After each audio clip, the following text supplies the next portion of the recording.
자, 그러면 이제 키워드 2는 승무원인데요. 네. 제가 승무원으로 가게 된 계기는 프리랜서 활동을 저는 하면서 멘탈이 약했다고 했잖아요. 그러다 보니까 부모님도 이런 얘기를 하셨어요. 제가 만약에 주아님처럼 어떤 특정 방송사에 들어가서 급여를 받는 생활을 한 번이라도 했었더라면 저희 부모님께서 이렇게도 지내봤으니 계속 이렇게 너 프리랜서로 사는 삶을 응원해라고 하셨을 텐데 저는 처음부터 늘 프리랜서의 삶이었어요. 그리고 돈을 뭐 잘 벌고 잘 지내고 혼자 잘 먹고 잘 살고 하니까 걱정은 없겠다라고 하시지만 어머니 아버지는 직장 생활을 해본 옛날 사람으로서 그래도 사람이 살면서 어떤 공동체 안에서 회사에 있으면서 그런 삶을 한 번쯤은 살아봐야 되지 않겠니? 라고 넌지시 걱정을 해주셨어요. 그래서 제가 멘탈이 조금 지쳐가고 있던 찰나에 그래 내가 아나운서라는 한 길만 바라보기에는 방송국은 3개고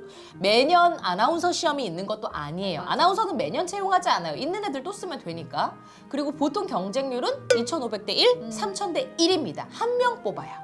그러다 보니까 내가 못나서 안 됐다라기보단 너무 바늘구멍에 내가 집착하는 게 아닌가라는 생각이 드는 거예요. 직업적으로 어떤 게 좋을까라는 과정에서 제 아는 지인이 외국 항공사 승무원이 됐다는 거예요. 저는 그래서 외국 항공사에 대한 개념을 처음 깨달았어요. 왜냐면 외국 항공사에서 한국인을 채용한다?가 너무 신선한 충격이었어요. 왜냐면 지금은 좀 많이 달라졌는데 그때만 해도 중동 항공사잖아요. 중동이란 나라는 평생 한번 가볼까?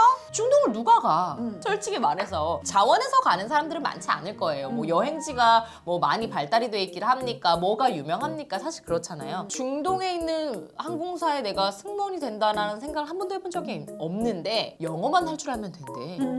그리고 저는 승무원이라는 거 자체가 주아님처럼 좀 키도 좀 크고 늘씬하시고 약간 길쭉길쭉하신 분들만 되는 거라고 생각했기 때문에 저는 아예 배제를 하고 있었어요. 그런데 영어만 하면 된대.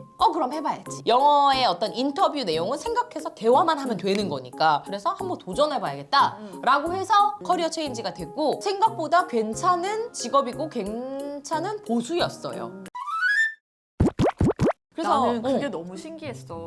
항공사 승무원들이랑 네. 항공사 사람들을 위한 마을이 있다면서요? 맞아. 빌리지. 왜냐면 중동은 전 세계에서 끌고 와야 되잖아요. 근데 작은 항공사가 아니야. 예를 들어서 항공과 급이 안 돼요.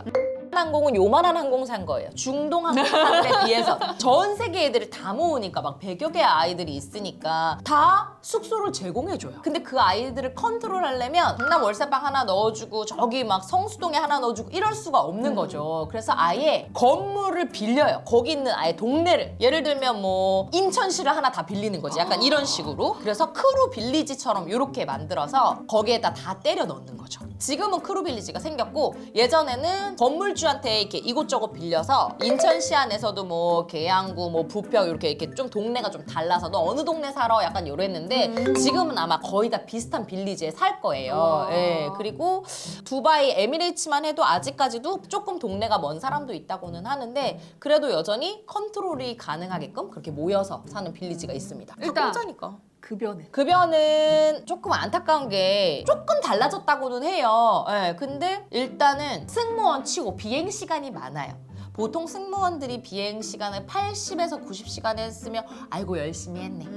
아이고 열심히 했네. 쉬는 시간 하나도 없었네. 약간 이런데 저비용 항공사라던가 아니면 조금 비행이 덜 나왔다 하면 보통 60에서 70시간 정도 하거든요. 근데 저희는 100시간. 많이 하면 120시간.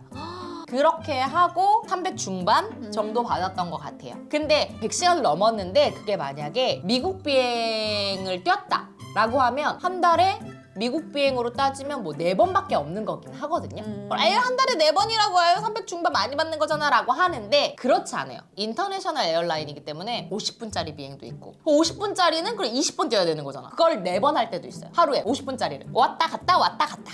그렇게 하면은 4시간 벌려고 승객들을 난 500명 만난 거지. 승객을 500명 만나려면요 인사를요 한 2만 번 해야 돼요. 그쵸? 안녕하세요 어서오세요 하이 하고 굿바이를 2만 번을 하면요 여기가요 단내도 나고요 경련이 막 일어나요. 그러니까 조금 힘들다라고 하는데 그래도 그거 말고 장거리 비행 가면 좀 행복하니까 그래서 한 300 중반대로 10여 년 전에 벌었던 것 같아요. 그리고 중동항공사 같은 경우는 아무것도 안 내니까. 일단 맞아요. 숙소를 제공해주고 전기, 수도, 뭐 가스, 난방 뭐 이런 거 아무것도 안 내요. 유니폼은 무조건 세탁 무료고요. 내 개인 빨래는 내가 하는데 무조건 유니폼은 그 빌리지 안에 세탁소가 있어가지고 유니폼은 무제한으로 세탁할 수 있고요. 크루 카드가 있으면 거의 웬만한 레스토랑이나 이런 가게 같은 데서 크루 디스카운트 있어? 라고 물어보면 찔러나 보면 해줄게 라고 해요. 와.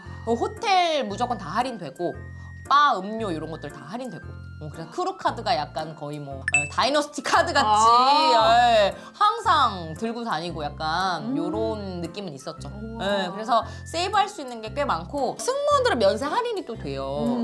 그래가지고 면세를 이용할 기회는 많이 없지만 특정 나라의 면세점에 가면 뭐 독일, 프랑크푸르트 뭐 이런 데 가면은 크루 할인 같은 거 다 해줘요. 그래서 기본 면세점은 싼데 거기서 또 할인 받고 와. 그런 것들이 또 있어서 국내 항공사들은 어쨌든 단체로 이동하고 단체로 해야 되니까 저희도 카타르 항공 때만 해도 단체이기 때문에 나 잠깐만 면세점 갈게 이런 것들을 조금 자제하고 안 되는 게 많았었는데 KLM도 면세점 그냥 갔다 올게 하면 그냥 받아주세요. 그래서 미리 요즘에 온라인으로 샀다가 KLM 항공 같은 경우는 픽업하러 갔다 올게 하면 다 가능하고 크루 할인도 되고 이런 거 있는 것 같아요. 자, 그러면 카타르 들었고 KLM은 KLM은 KLM은